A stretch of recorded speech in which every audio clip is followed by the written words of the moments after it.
everybody, and welcome to the Fortress of Comic News, episode 217. I am one of your hosts, Chris, alongside the returning co-host, Mike. I'm back. How was your week off, Mike? It's good. I think I get another week off next week. I'll be in and out of the podcast now that I'm traveling for work, now that the world is opening back up, but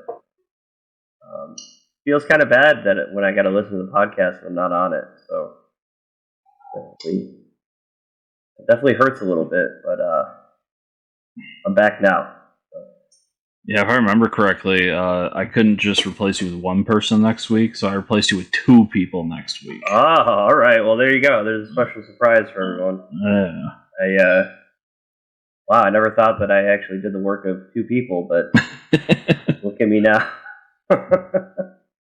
I probably talk enough for two people. I don't stop talking, so maybe that's what it is. I get the distinct feeling that me by myself or me with like anybody else talks way more, because I think last week's episode ended up being like almost 3 hours long. Wow. Jeez.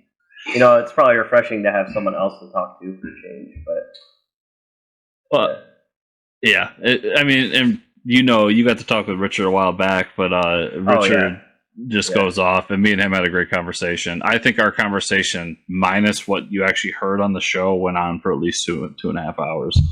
Yeah, that's a lot of people don't know, and we'll probably won't ever release any of it, but because it's not recorded. But we do have side conversations with these people that are on the show, and some of them are like astronomically better than the interviews, but we can't share any of it with you. So yeah, but they tend to tell us stuff once the recorder's off. But it's all good. They love to have the conversations the recorder's off, but unfortunately we can't. I mean, we've heard about like books coming out, shows, movies, actor stories about funny like famous actors doing stupid shit. But here we are.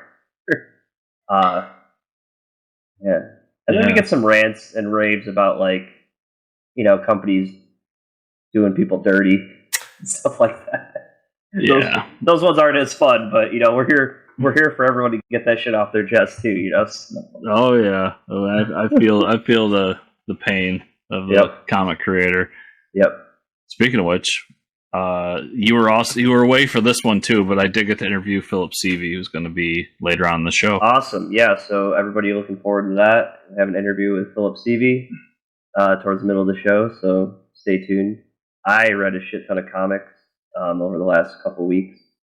I got myself a new. I don't have it near me, but I got myself a new tablet, which it makes reading comics so much easier for me. I mean, I could always read them on my phone on Comixology, but it wasn't really the same, like I wanted that large format of like holding a comic book. Yeah, mine's not near me either, but I got a like one of the Amazon ones a few years back. Yeah, I got the big Fire tablet, the like 10-inch one. Yeah, so that's what I have. Mine's just probably older than yours. Mm-hmm. But it's literally all it does is for comics, and it's perfect that's all for I that. use it for. And I think I downloaded, because I got to travel this weekend or tomorrow all week, but I downloaded the Sweet Tooth episode, so I'm going to start watching that. I haven't seen any of it yet. And that was one of the comics that I read. I downloaded the first trade, and Comixology really knows how to rope you into shit, because I stopped with Comixology Unlimited because I really wasn't reading a lot of those books. But I also have a pull list in Comixology, and then they do this thing where it's like 15 to 25% off books if you have Comixology Unlimited. So I was like trying to do the math in my head. You need to have like, I think 7 or 8 books on your pull list to make it worth it, because then pretty much like the percentage you get off is equal to the amount you pay per month for Comixology Unlimited. So I'm like right at the cusp of like 6 to 8 pulls right now. And that doesn't include the stuff that I just buy. Like, there's some stuff that's not on a pull list I just buy when it comes out, because I don't know if I'm still into it yet. But yeah, is that 7 or 8 a month? Yeah, Right. Yeah, 7 or 8. Yeah. On your pull list. Yeah, so it's D per month. Yep.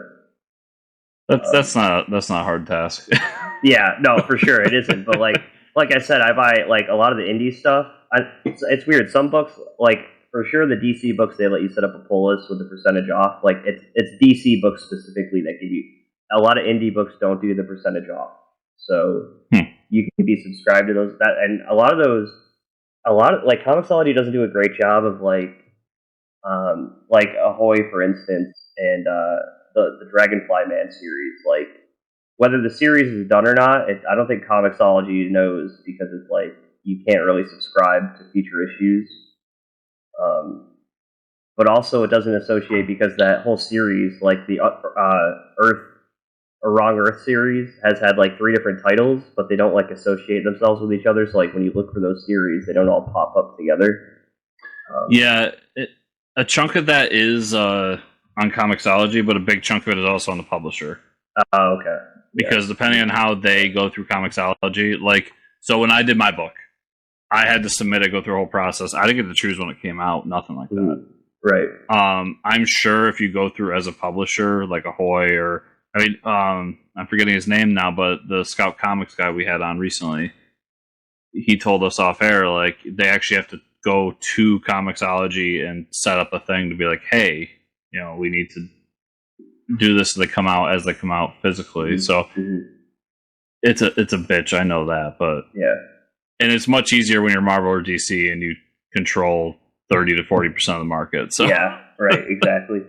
But yeah, I mean, I've been reading a lot more just because of the fact that I can have it on a tablet instead of sitting at my computer reading. So yeah, I highly recommend anybody that can afford it. It goes a lot quicker when you can like have the whole page open, and I appreciate it a lot more in my books that I've been reading, like Swamp Thing. Just like the full page art in that is just amazing. Yeah. But we'll get into that. I guess we'll just hop into the news. Let's do it. TV news. Netflix announced they won't be making a second season of Jupiter's Legacy. This is crazy. It was reported that Miller and Netflix had creative differences that led to the decision of them not going forward, although Miller himself quoted saying, "We're confident we'll return to it later." Okay. This also comes alongside with the news that Jupiter's Legacy was the most viewed original series of the week, with almost 700 million minutes of watch time, beating Handmaid's Tale, Star Wars Bad Batch, and Falcon and Winter Soldier. To put that in context, the most viewed content any platform for the same week is Mitchell's vs. Machine at 8 Machines versus, which is 853 million minutes of watch time, which I watched that movie. Awesome. Yeah. Did you watch it? No, I never heard of it before. I did. Oh yeah, so I heard about a couple weeks ago about this movie that like Netflix didn't really promote at all, and the actor from Eastbound and Down, I can't think of his name right now, comedian, but oh yeah, but he's the voice of the dad. It's a movie about like.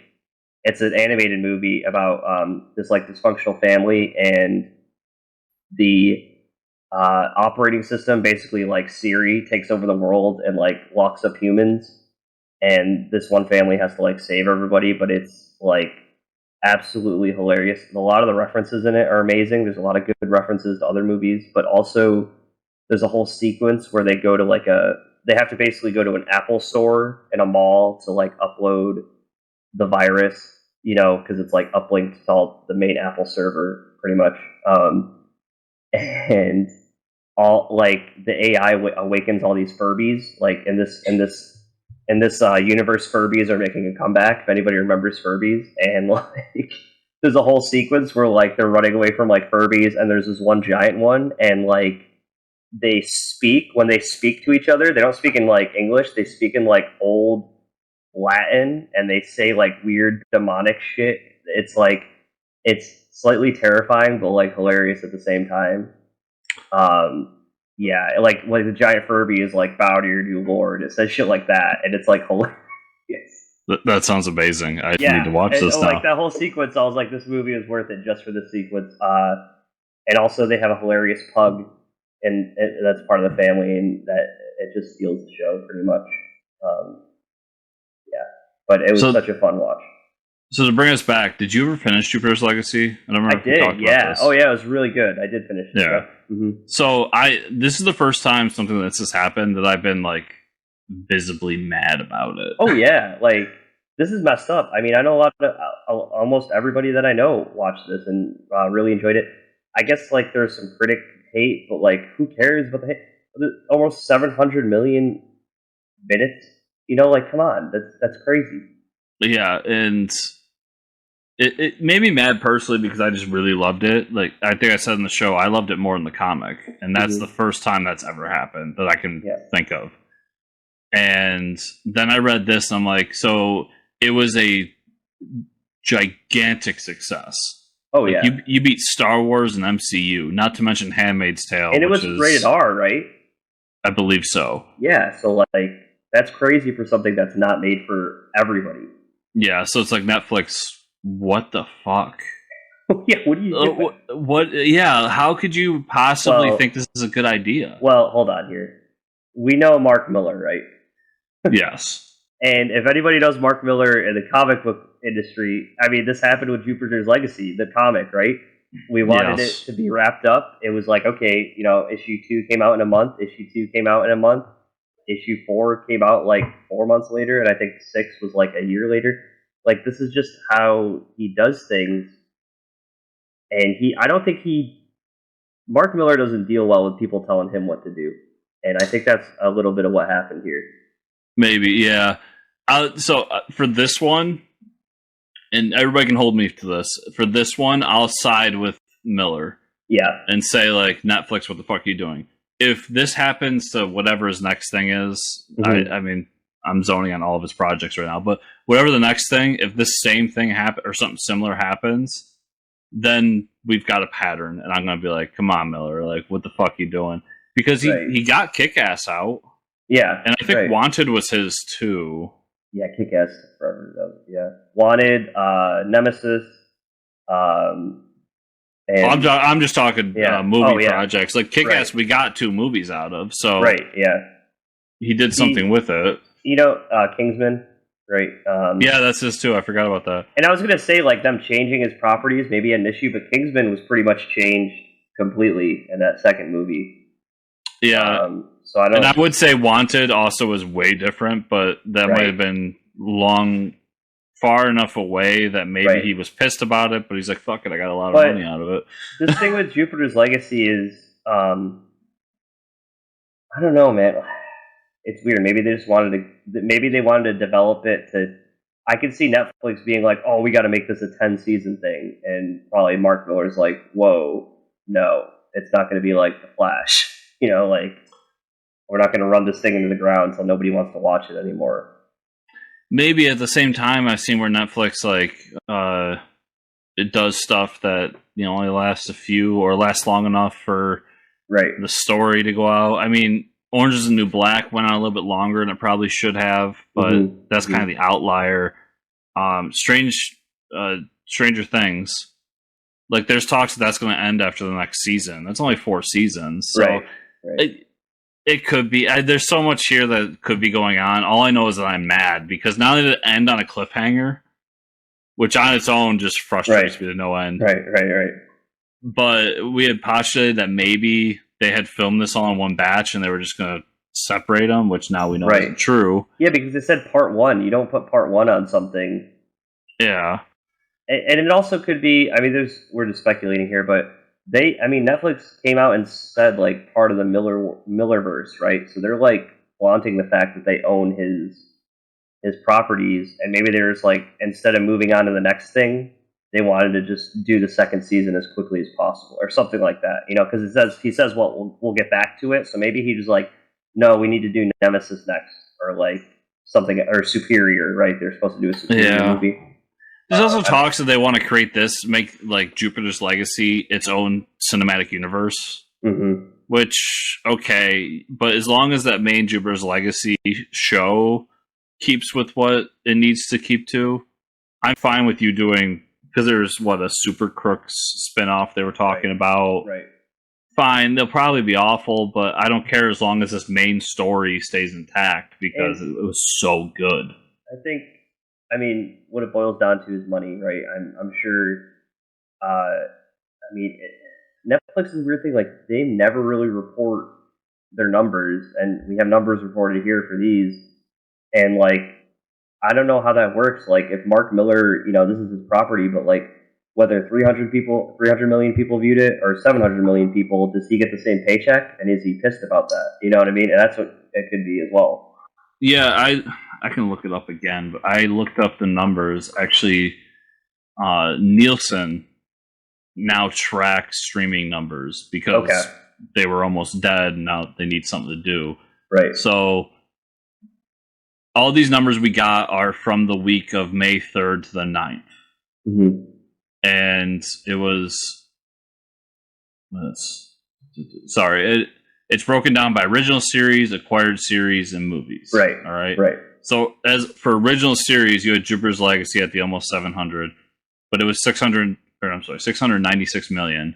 Underneath it was Handmaid's Tale with 690 million. Okay. Now, to put this in context, Star Wars Bad Batch of that same week, which I think was the premiere week, hit 251 million. Oh, wow. Like, yeah. So we're talking about like head over heels Star Wars. Right. Like, that's huge. I mean, I gotta assume more people have Netflix than Disney Plus right now. Yeah. But then even like you would assume that Hulu doesn't have a huge base. True, yeah, because Handmaid's Tale isn't even on Netflix, right? And then that's, but like I said, I don't know, whether you have those viewers or not, like, is Mark Miller's check the same, and is he pissed about that? Like, you know what I mean? He's like, I did better than Handmaid's Tale, and I only made $10,000 still, because they bought his property outright and are making whatever off of it. Yeah. Because it's not like they can attribute it to ticket sales or anything like that. And it's like the Mitchells and the Machines. Mm-hmm. Once you go down in movies, it goes from the 853 million to 568 million. Yeah. And then even when you go to acquired series, the two that beat him are NCIS and Grey's Anatomy. Wow. Like, and then underneath it is Criminal Minds and like Supernatural. Like, right. We're talking about big hitters here. Yeah. Mm-hmm. So, but anyways, I mean, we know how Mark Miller is. We know Netflix doesn't budge for anybody. We'll see. Yeah. We'll see. He said they're going to come back to it later, so maybe it's just they got to figure some stuff out. Yeah, maybe I'll be happy later. Yeah, but Netflix, figure this shit out. It's not like they don't have the money if it's a money thing. If it's a money thing, like, everybody can fuck off. Just make it, because I don't want to hear your money problems. Right. Paul Soles, most notably the voice actor of Spider-Man from the 1967 Spider-Man the Animated Series, the most memed of the series, right? 60 Spider-Man has probably the most memes on the internet. The show responsible, for the Spider-Verse. For the Spider-Verse, yep. Yeah. He passed away at the age of 90 from natural causes with his family in Toronto, Canada. So, I mean, the guy lived a long life. He forever will be immortalized with Spider-Man memes. I mean, they're everywhere. Like, everybody knows that Spider-Man's pointing to each other, right? Yeah. And which I believe was the first time we saw multiple Spider-Man on screen, which then led to the 90s Spider-Man cartoon. Yep. That was the direct influence for Spider-Verse. So that's why I say he's responsible. Yep. Or not he, but that show is responsible. And that show is ridiculous. Like, if you go back and watch them, it's like watching 60s Batman. They're so ridiculous. Oh, yeah. Over the top. It's probably the same animation people that did the... intro? No, there's this... If you go back, there's a 60s Batman cartoon. Oh, yes. Yep. Mm-hmm. And there's also like a Star Trek, the original series cartoon. There's probably the same studio did all of these. But some of the villain shit is, I think, like, there's an episode where the Rhino, like, wants to make a statue of himself. And it's like, that's his big master evil plan. It was like, I'm just going to make a statue of myself out of gold or something. And it was like, it made no sense. Like, how is this evil or super villainous at all? But you gotta do what you gotta do, I guess. Yeah. But the dude played Spider-Man. He played Bruce Banner. He played so many different. I mean, just in our world, so many different things. Yep. So He will be missed. All right, so Sweet Tooth is out. Like I said earlier, I haven't watched any yet. Have you watched any? I watched 4 episodes. Oh wow, so you're halfway done. Which is why when we get to comics, I didn't read a whole lot this week. That's fine. So give me your initial thoughts, because I'm excited to watch it. I absolutely love it. Nice.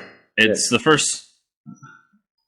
I'll even say with MODOK, which I jokingly call the masterpiece. It's it's the first thing in a while where I didn't want to stop.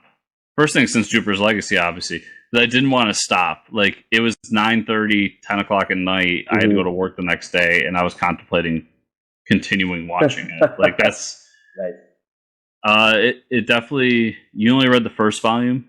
I'm like halfway through the second volume. Okay, so I've read the first 2 now. I talked about it last week. Yep.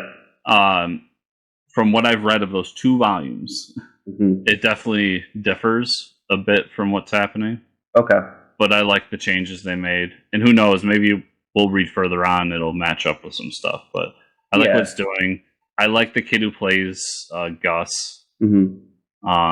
And the guy who plays Big Man is perfect. And I like the change to Big Man. Yeah. This isn't a big spoiler, but in the comic, he's an ex-hockey player. Mm-hmm. In the show, he's an ex-football star. Yeah, which is fine. Yeah, it's more Americanized version. Right. Yeah, because Jeff Lemire is a Canadian, so... Yeah, it's Canuck. Got to get that hockey in there somehow. But yeah, I really love it. I love everything that's going on. And I got to a point where it seems like some of the things that happened in that first volume are going to start to come into fruition. So I really, literally as soon as we're done recording, I'm probably going to watch another episode. Like, that's how I'm feeling about it. I love it. Is it R-rated? Like, because the level of the comic is pretty mature, even though, the art is kind of... I don't know if it has a hard R, but it's definitely mature. Okay. But there's things like there's a big fight scene where Big Man takes a bear trap and swings it and basically throws it on another man's head. Oh, okay. So it's definitely well, this is what I'm saying. Yeah. They don't show this thing coming down, cutting a dude's head off. Okay. They just kind of show him doing it, and then cut away, and the guy falls. Okay. So I don't think it's a hard R, but there's definitely it's a mature show. It's not something I'd want my kids to watch.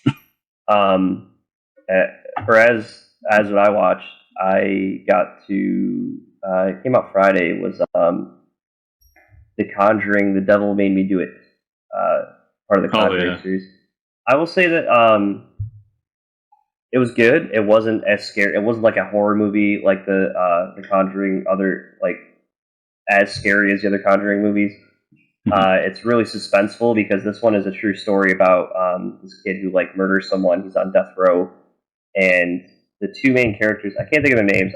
All I know is Patrick Wilson, because he played Night Owl and Ocean Master, but they definitely carry the series. Those two actors that play the main characters. But it almost reminds me of Supernatural is Monster of the Week. This was Case of the Week style. If they keep making these movies with these characters, I'll keep watching them because I don't think it's bad. But it was just an interesting, true story that they had to develop a case because he's on death row to prove a demonic possession and say that it wasn't the kid who killed this person. He had been cursed by the satanic cult almost. So they were going around cursing individuals, and that's why he was forced to do that, because they believed in all that stuff and they had to convince the court that. So yeah, it was really interesting. And even though James Wan didn't direct this one, some of the shots and stuff were pretty. The guy did his research. I can't remember the director, but he hadn't done anything too crazy besides this movie.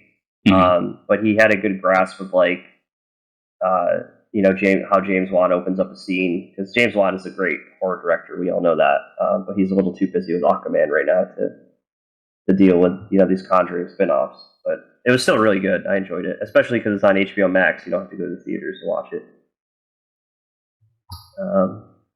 Yeah, I think that's all I've watched recently. So. Yeah, I'm behind on Bad Batch, and I actually still have an episode or 2 of MODOK to finish up. Yeah, same here. Yep. But yeah, Sweet Tooth kind of took over this week. Yeah. And I think Loki's next week. So. Oh wow. Okay. Yeah, I could be wrong about that, but I'm pretty sure it is. Okay. Movie news: Into the Spider-Verse 2 has announced a first big casting. Actress Issa Rae will be voicing Spider-Woman Jessica Drew for the movie. Issa is probably best known for her role from the movie The Photograph. Yeah, so we're getting Spider-Woman Jessica Drew. Does that mean anything to you? Not really. Okay. I'm interested that they're moving forward with this movie. Mm-hmm. I mean, it was obvious they were going to, but I'm interested in it, and I'll be interested to see who else is added to this. But Spider-Woman, Jessica Drew in particular, was an obvious choice to bring into it. Yeah. And before we get on the Flash news, oh man, I can't think of his name, but the director of Shazam released that teaser of Zachary Levi in his new Shazam costume on his Instagram. I forgot about that. It looks awful. yeah. It's I mean, it's clear. I mean, obviously they do a lot of. I mean, the Shazam costume out of the movie looks goofy as hell because it's so bright red, and there's definitely some post editing that goes on with. He just looks so goofy. So it was just like, okay, this is him in the new. I think they were trying to get the point across. He's got a new suit, but he doesn't have a cape or anything, right? I don't remember there being a cape. I kind of wish they didn't change the suit though, because the biggest thing I noticed and what really just got me to turn off everything after that was that they made it a little lightning bolt, and I was like, why is the lightning bolt so small? Right. Yeah, I don't get it. I thought they did the suit so well in the first one. Mm-hmm. I don't know. Maybe you can go back where I said initial thoughts that it was going to be bad.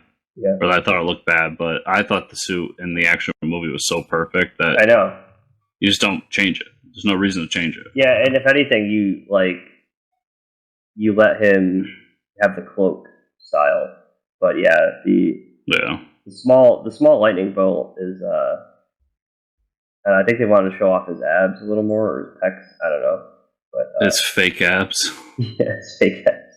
His suit abs. I need to get one of those DC superhero suits that just give you muscles when you put them on. But although, okay, so this is way more cooler. This week was the Flash director Andy Muschietti dropped us a picture on Instagram. We got the first look as Michael Keaton as Batman. Well, kinda. He posted a close-up image of the chest plate from Batman's suit with some blood dripping on it. And I think the most important part is the photo itself looks cheesy as hell. It reminds me of Tim Burton Batman cheesiness. I don't know why. I don't know if it's the lighting or the way the blood looks. It looks like jam from a peanut butter and jelly sandwich. I mean, it's cool, right? He's just giving the fans some little tidbits here. Yeah, and if you dig deep into it, it's a little different. It's a little more round, less oval. Right. Some of the points are a little bit further. There's differences, but I'm not going to get too much into that. It's more Earth 1 Batman symbol. Yes. Right? So, I mean, if we want to speculate, we could go down that road, but it is definitely more rounded like the Earth 1 Batman. No, if you want to go down the real speculation corner, and this one, this is another thing that just made me mad this week. Is it some Watchmen shit? Yeah, everybody's like, oh, there's blood dripping, it's Watchmen. I'm like, no. I mean, you immediately think, well, I mean, what, I don't know, so what is, because there is some symbolism behind it, you would like to think, or he just did it to, mess with all the fans. It's either one, you're talking about the death of someone, right? Maybe that's just the suit hanging up in the Batcave, because we had heard that Michael Keaton's coming back as an exoskeleton, so he's probably not wearing the suit anymore. This is probably the suit hanging up in the Batcave that still has blood on it from when Robin died or some shit like that. Or it's an establishing shot flashback where he's punching some criminal in his turkey face and then blood gets on him. I mean, there's so many things that could happen. The fact that everybody went straight to it's the button, they're gonna do Doomsday Clock. I'm just first of all, no. Y'all didn't read Doomsday Clock? You don't want that. Yeah, it was awful. Yeah. But second, just because there's blood doesn't mean it's automatically Watchmen. Right. I agree with you. There's got to be some symbolism there, whether it's this is at the beginning and it's an establishing, or it's at the end and maybe it's an emotional sequence where he's holding somebody that's dying. The suit. The only reason I say it's like up in the Batcave, it has a shit ton of dust and like dirt on it. So like that was my thought, was like, oh, he hung this shit up for good. He's not Batman. But like, I mean, if you're bringing Michael Keaton back as Bruce Wayne, put him in the bat suit for like maybe like a like you said, a flashback sequence. I don't care how this movie comes out. Like, it could be a 5 on Rotten Tomatoes. I'm still gonna watch this shit because I want to see where this goes. I need to see how this happens. Yeah, I'll go see it either way because I'll just be amazed that it exists. Yeah, like even with this image, I still don't believe this movie's happening. Yeah, I still don't, like. It's still at any moment they're gonna pull it from the list, but I guess we'll find out. Well, if I remember correctly, that movie is supposed to be out like 2 years ago. Yeah. So that's why I'm just like, I don't know. Some people are talking about the Shazam movie. It was like the new one comes out 2023, so it's like. Hopefully he doesn't look, because like the thing about Shazam is he doesn't age, but like the actor Zachary Levi's definitely aging, right? So like by the time they finish the series, he'll be like 50 years old and looking a lot different. Yeah. But anyways, yeah, I mean that's cool. I just maybe give us a trailer or something, a little teaser. Well, remember DC Fandom. Yep, that's what I'm around the corner. Yep. So. And with that, let's jump into the comic news. Marvel has announced that they have a new creative team to take over Venom. Chris doesn't give a shit because it's not Donny Cates, but starting in September with a new #1, this is actually... Oh, wow, okay. It's on a new #1, you have Al Ewing and Ram V alongside artist Brian Hitch that'll take Venom to space. Okay. Damn it, Marvel. Yeah. So you got Brian Hitch doing the art. Nobody likes Brian Hitch's storytelling. Just let him draw. And you got Ram V, who's killing it right now with the new Swamp Thing, and Al Ewing together. Man. Yeah, Al Ewing alone would have gotten me to at least try this. Yeah. So I will at least try this. Yep. And once again, I was wrong because I think I said when Donnie's done, there's nobody they could put on this that would make me read it. You always do this famous last word shit about these books, and then they're like, bam, Al Ewing.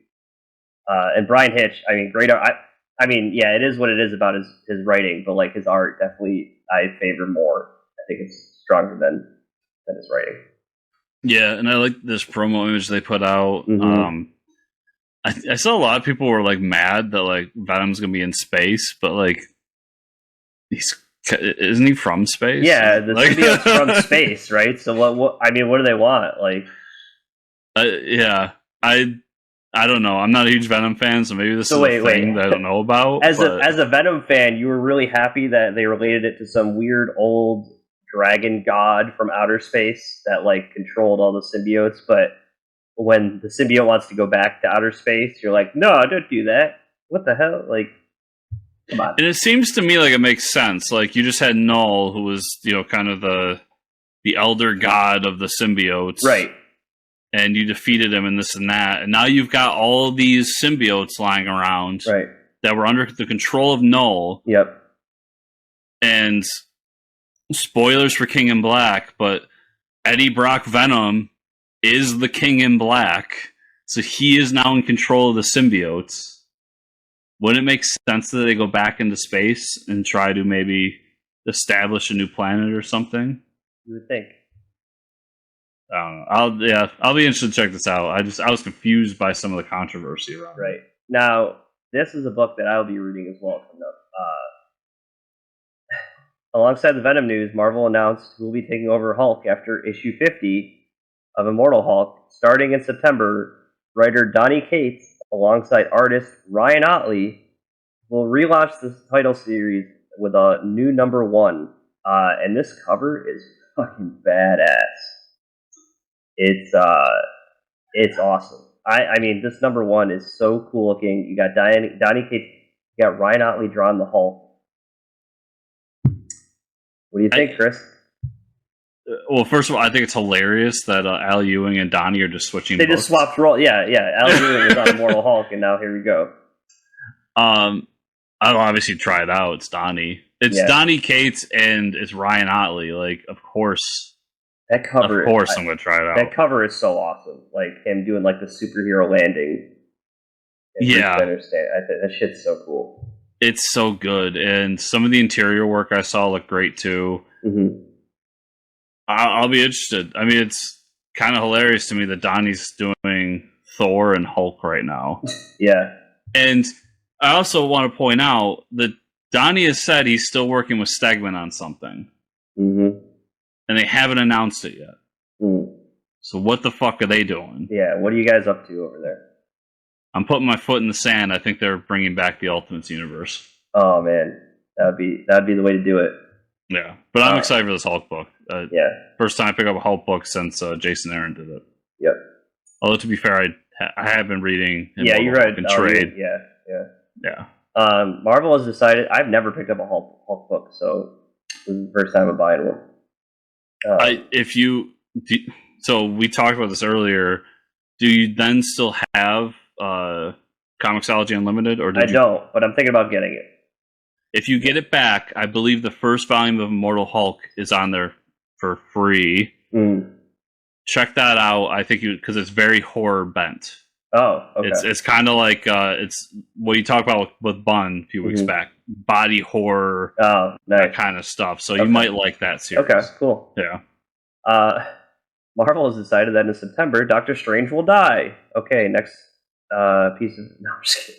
This will happen in a new limited series titled The Death of Doctor Strange, and they did not announce who the creative team will be. It is important to remind everyone that Doctor Strange in the Multiverse of Madness comes to theaters March of 2022. It always concerns me that, like, this one, they're not really focusing on the creative team, they're just focusing on the wow factor of the fact that they're killing Doctor Strange, and then they're going to put some no-name on the book. You know what I mean? Yeah, that's my feeling too. That it's just going to be like, I mean, it's just going to be somebody that we don't know, and maybe they're great. I mean, there was a time when I would have said the same thing about Jed McKay, and I love Jed McKay now. So right, true. But yeah, like I've been over the death of thing that Marvel's done for a while now. Mm-hmm. So the last big one was like Wolverine, right? And yeah, and obviously I wasn't an X-Men guy, so I didn't read that. But even like I'm trying to think of before that, like there's been a couple where it's just like I don't care. Like the death of stories don't do much. The only thing that's interesting with the death of stories is how it affects the universe as a whole. Mm-hmm. And even then, it's just like all they do is replace that character with another character. So like when Wolverine died, they just brought in Old Man Logan to replace him. Yep. Pretty much. It was like he still had like a Wolverine book out there, you know, like yeah. I think the most interesting thing about this will be who's going to be the Sorcerer Supreme after this. Yeah, true. Who takes up the mantle? After last week's tease of Hickman's new X series, Inferno, we now have some more info. Hickman will be joined by artist Valerio Schiti, R.B. Silva, and Stefano Caselli, and each issue will be 40 pages long. The series is spinning out of both the Hellfire Gala and the Trail of Magneto, and is said to center around Mystique, who is ready to burn Krakoa to the ground after Charles and the Council refused to resurrect Destiny. None of that shit made any sense to me as I read it, but the promo for Inferno looks like something John Hickman would write. So it's very East of West. Yeah, that's what I'm getting at. So when they started the Age of Krakoa, Monica Rambeau, or no, not Rambeau, I'm sorry. Shit, I'm zoning on the name. But she was the one that kept going back in time until she found the perfect timeline. And she found the things that always ruined the mutants' lives. And it was Nimrod and the character Destiny. Okay. Destiny, I believe, is romantically entwined with Mystique. This is all stuff that happened pre me reading X-Men, so I'm just reading after the fact, trying to figure out what's going on. Mm-hmm. She's dead, and she keeps doing all these missions for Charles and Magneto, in hopes that they will finally let her be resurrected. But Monica said, like, no, she cannot be resurrected no matter what. So basically, Charles, Magneto, and the Council are just fucking with Mystique. And it seems like now Mystique's like, you know, you fucked me one too many times. Right. And that makes... I'm really intrigued of what the hell Hellfire Gala is and why it's so important. Right. But then we got this thing where it seems like Mystique's gonna, you know, try to destroy Krakoa and move on with everything. I'm in. I mean, it's written by Hickman, and I'm already this far into you're already what invested they're doing. Point. Yeah. So now, what this mostly does is you already like you could have said Inferno, Hickman, and I would have bought that series. You actually sold me the Trial of Magneto, knowing that that's tied into whatever the fuck's going on here. Because before that, I had no interest in Trials of Magneto. This piece of comic news, I'm really excited for. Skybound has announced that they are partnering with Lego to make new comics. Not only will Skybound be able to make original comics centered around the Lego's intellectual properties, but also crossover with Skybound's intellectual properties. This means we could get Lego Walking Dead. Dude, they could do so much fun shit. Like, we could get Lego Spawn, right? No. Oh, because that's not part of Skybound. Specifically Skybound. So it's Walking Dead, Invincible, Ultra Mega, Rednecks, which I also think is hilarious. Wolfman. Would that count? There's a whole bunch of them. Yeah, but like, right. Either way, like, but they can also do Lego properties. So what is that? I always wonder what that means. Does Lego own like the DC Lego property? No. So I did a lot of research on this. This means they can't do like Lego Marvel. They can't do Lego DC. They can't do Lego Harry Potter. Right. But they can do like Ninjago or Lego City or something like that. I mean, I'll check it. If they do like a Lego movie tie-in, I'll probably read that shit. Yeah, I want to see the weird ones. I want to see like I pulled Lego Walking Dead on my ass when I wrote this. But right, but still, that'd be awesome to see. Like, they could do so much fun shit with like the zombie Lego trying to eat like their entrails are just like Lego bricks and shit like that. You know, like they could do so much cool stuff. Yeah, but there's like, you know, Ultra Mega, which I hear is a really good series. I've been meaning to check out. And like we said, there's other books too. Invincible. Yep. So and Lego Invincible. Come on, take my money. I think at the end of the day, this is huge for Skybound, though. Oh yeah, huge. Sure. Yeah.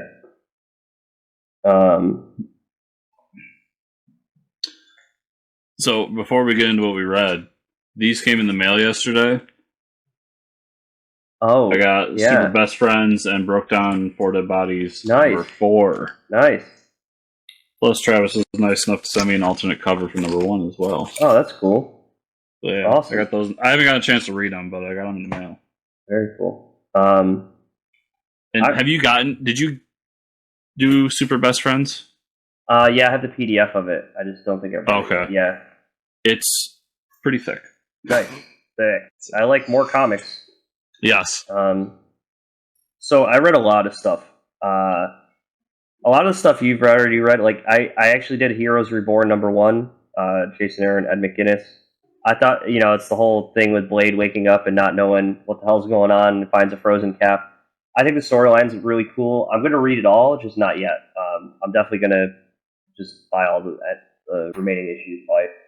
I'm hoping they just collect everything together because I'd be interested to read the tie-ins too. Those are pretty cool. So, Scouts Honor 1 through 3, I've read. Chris has talked about this book. This is like the Boy Scouts of America is the new handbook for the post-apocalyptic world.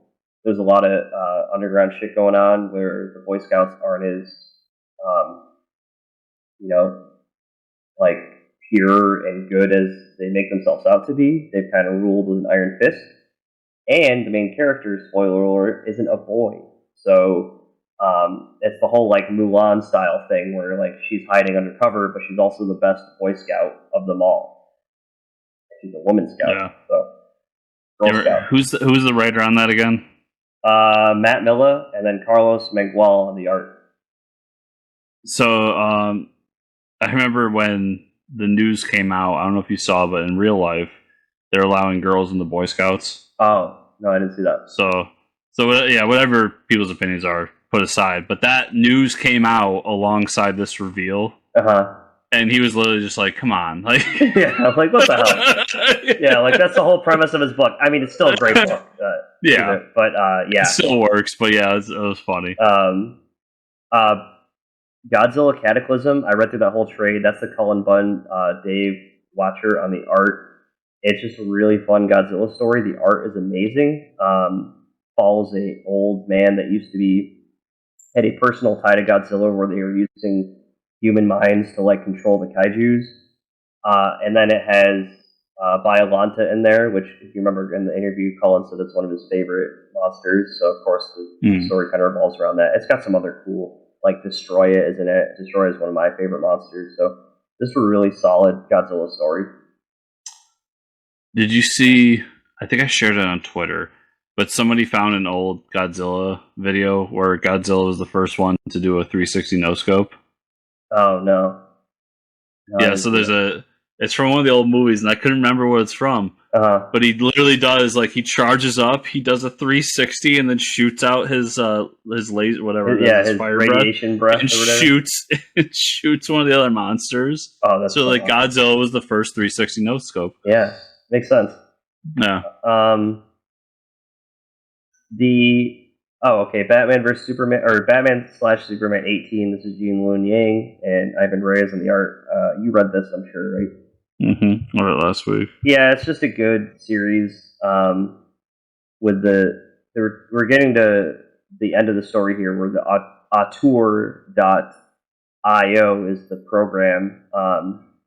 We get a little more reveal that he was a program developed by LexCorp to help out the movie industry. So this is kind of why it's like tied to film, but also it has its hands in the multiverse. And it gets a little crazy in the when Batman and Superman are fighting, and they call it the Thermoverse. But also we get a glimpse of the other universe where Martha Wayne turns her Bruce into Two-Face, but it's a Bizarro-style Two-Face. And Alfred becomes Bane, which is awesome to see. So there's some really cool shit happening in this book. Was that Two-Face? I thought it was supposed to be Solomon Grundy. But maybe. But it was only half of his face, and it was like Bizarro-style. Because I thought he was speaking backwards. It could be Solomon Grundy, too, but either way, it was half his face, so I think they were trying to do like a mix there. At least that's what that makes okay. Yeah, I must have missed that part. But no, either way, they're having a lot of fun with this book. Gene Luen Yang's killing it. I love that book. Red Sweet Tooth Volume 1, I'm into Volume 2. It's just good shit. Just read it. I don't know what else to tell you. If you like Jeff Lemire, you're going to like this book. It's sad. It's happy. It's depressing. It's kind of real sometimes with the whole pandemic hitting us last year. Yeah, there's literally a moment where they talk about, I don't know if you've gotten there yet, but they talk about H1N1 and SARS. Yeah, where I was like, this is getting a little bit too real. Yeah, it's a little too real with the whole pandemic shit, but it gets into the whole exploitation of other races. And the greater good, the whole thing of like, should we experiment on others for the greater good? So really good. I mean, Jeff Lemire kills it, man.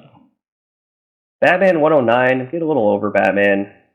He's fighting the Peacemaker 1 now, which is like the big answer to crime. We find that Scarecrow is putting fear in everybody without actually using toxin. That's the whole moral of the story, is like he's putting, he's doing fear mongering, making everybody think that they need this whole Peacemaker. They need the whole new order of cops in Gotham to like tackle all the bad shit that's going on. And then you have this whole like side story with Ghostmaker and Harley Quinn, and you can tell they're just trying to find another, like, branch it off into another book where Harley Quinn is needs to help someone find Poison Ivy, who's like under Gotham. It's okay. I don't know. I think I'm just over James Tynion writing Batman. I just want to get out of this and just go back to like normal Batman. You know, I don't know what it is. Is it? And I don't want to say this in a totally negative way, because I think I like his writing more. But is it suffering from like Scott Snyder syndrome, where he feels like he has to keep amping it up? No, it's just like I just don't like this whole Neo City, like Neo Gotham, like I just don't know, like it's even different than Scott. Like the best Batman book right now is The Detective by Tom Taylor. Like that's the Batman book I want. Like let Tom Taylor write Batman and let James Tynion do this crazy like Neo City like retro wave style Batman stuff going on. Let that be his own thing, you know.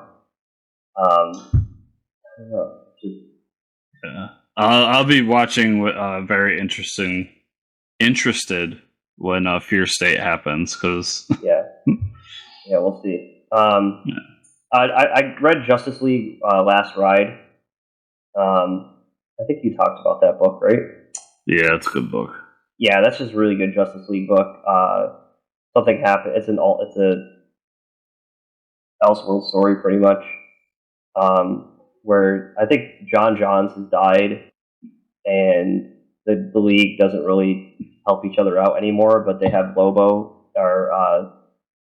so the Green Lanterns need help because they captured Lobo, and they basically want to make the Moon the new Oa because they lost Oa as well. So there's a lot of cool things happening. I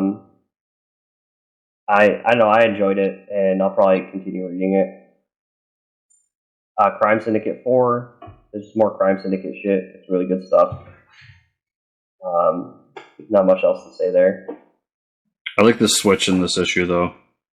That Jon Stewart is now like going to switch over to the I guess the good side. Right. Yeah. That was interesting too. And they still recognize how much power that the Green Lantern has with the power ring. Yeah, and his whole story of like encasing the city. Yeah, is interesting. I really like that. It's just a really good story. Suicide Squad number 4. This one is where they capture X, and basically he wanted to be captured. He reveals like Amanda Waller's location and all this other shit about the Suicide Squad, that she wasn't even there to begin with, that it was like a hologram. It's a pretty good storyline, and then the whole time it focuses on how like the Suicide Squad doesn't really trust her, and they're kind of like going behind her back. Shocking. Yeah, right. Like, oh, who would have saw that? Pretty much every Suicide Squad time.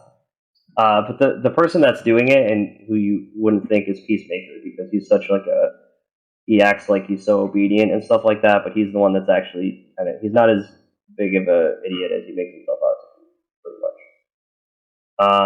And then Swamp Thing number 4, really good. Like I said, the art was really good.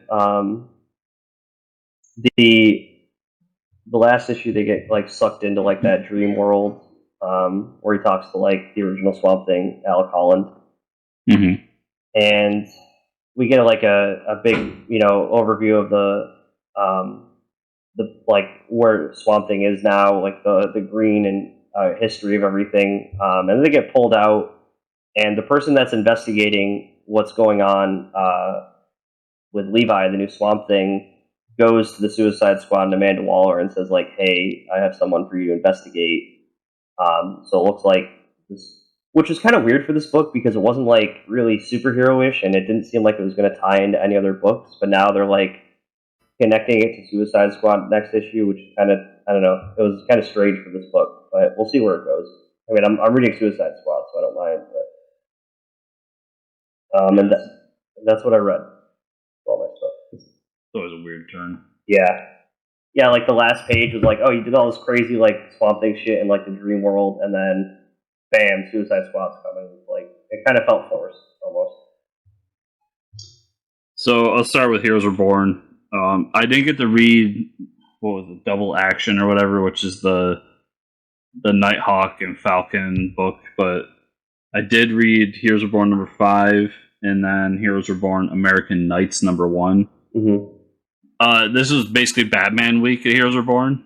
So the main Heroes Reborn book was all about Nighthawk, and it was very much like Nighthawk.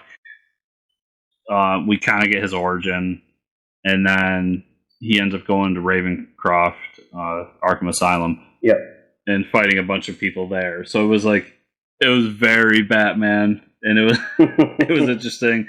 That's awesome. I think I said, yeah, you weren't on last. So I said last week there was an issue that had Deadpool in it, and I thought the Deadpool was Joker. Okay. Deadpool's actually Harley Quinn. Oh, that's awesome.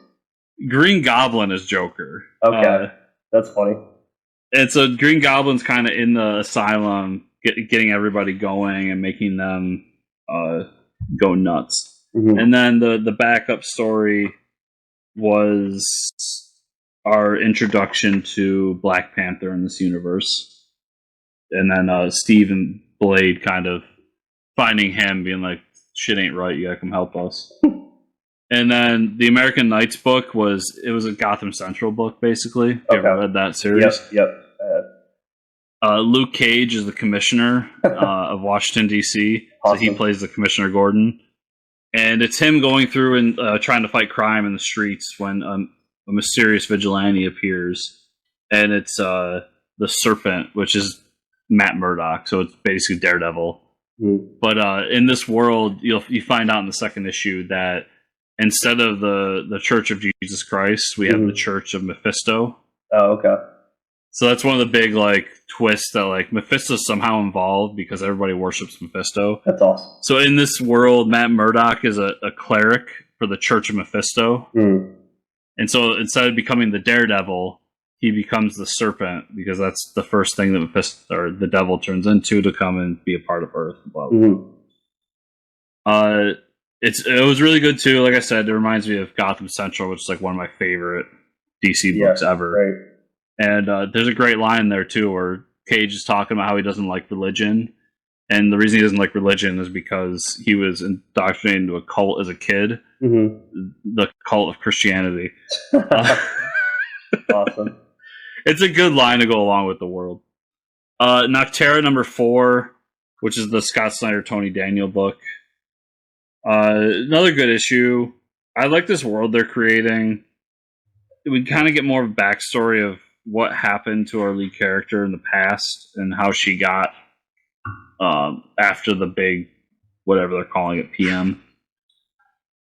And then we get some input into why so much why truckers are a big thing here and how people learned how to deal with things. And then we get our first really awesome fight sequence where some of these nightmare creatures attack. Mm-hmm. I think it's a really good book. Cool. I'm liking it so far. And yeah. And then Savage Avengers #21, which is basically Conan in the MC or in the Marvel Universe. He has to fight Ghost Rider in this. Okay. Because they're both going after Kulan Gath. And Ghost Rider senses that there's something about Conan that relates to the sorcerer. And so they have a quick fight sequence. I get the feeling with this book that Jerry Duggan's just listening to black metal because this book's the most metal thing ever. That's awesome. I'm sorry, not Daredevil. Ghost Rider grabs Conan and tells him I'm going to give you the penance stare. I'm going to make you work with me. And Conan just shoots it back at him. Oh. And then when Ghost Rider's what is happening? I don't know. He's just I will not pay penance to a false god. Nice. And then sticks his thumbs in his eyes. Oh my god. That's awesome. Yeah, this book's the most metal thing ever. War of the Bounty Hunters #1, which really just sets up the stage of everything that's going on with this crossover. We get a cool fight scene between Zuckuss and Boba Fett. We learn where, how it connects into Darth Vader and Luke and Leia and everything, and what they're going to be doing moving forward. And then we get the notice that somebody's put out a bounty on Boba because Jabba thinks that Boba's betrayed him and sold Han off to somebody else, which is not true because in the Alpha he was actually stolen. So he goes down to Jabba and says what the fuck, it got stolen from me. I'm trying to do this, but I can't do it when you have every bounty hunter in the world trying to kill me. Right. And Jabba's just like, too bad. And then we find out who stole it from him, and it was the Crimson Dawn who actually ended up stealing Han Solo. And their reasoning being like Han is connected to, and this is how all the other books connect, and Han's connected to so many people throughout the galaxy. He's a smuggler. He's been a rebel. He was involved in destroying the Death Star and all these things. And it connects right back to the Solo movie that they did years back. Mm-hmm. Because it's his girlfriend from back then, the Queen of Dragons. Yep. She's actually the one that stole him and is going to use him to re-establish Crimson Dawn to the galaxy. So I really love this book. Cool. I want more of this crossover. And then, just to end it real quick, was Batman: The Adventure Continues Season 2. Not only do we get Deadman in this, but they established the Court of Owls. Yeah, I saw that in the previews. I was going to check it out. Yeah, so it was really cool. It was, some of the Court of Owls story we know. Mm-hmm. They've been around, and now they show themselves, and Batman fights them. But they also connect Deadman in with everything. Oh, that's cool. And now Batman and Deadman have to team up to fight the Court of Owls. Nice. That's awesome. That's everything I have, Mike. Where can people find you on that internet? You can find me at Fortress Ricker on Twitter. Where can they find you and or the show? They find me at Fortress Chris on Twitter and the show at Fortress Comics _ on Twitter. Also on Instagram with those things too. So everybody, thanks so much for listening. Make sure to go to whatever podcast you use. Give us a review, 5 stars in the iTunes, and on YouTube. Like, subscribe, share, comment down below, all that fun stuff. And then there's always the Patreon, patreon.com/fortresscomics. Thank you all so much for listening. I will see you here next week. I'll see you in a couple weeks.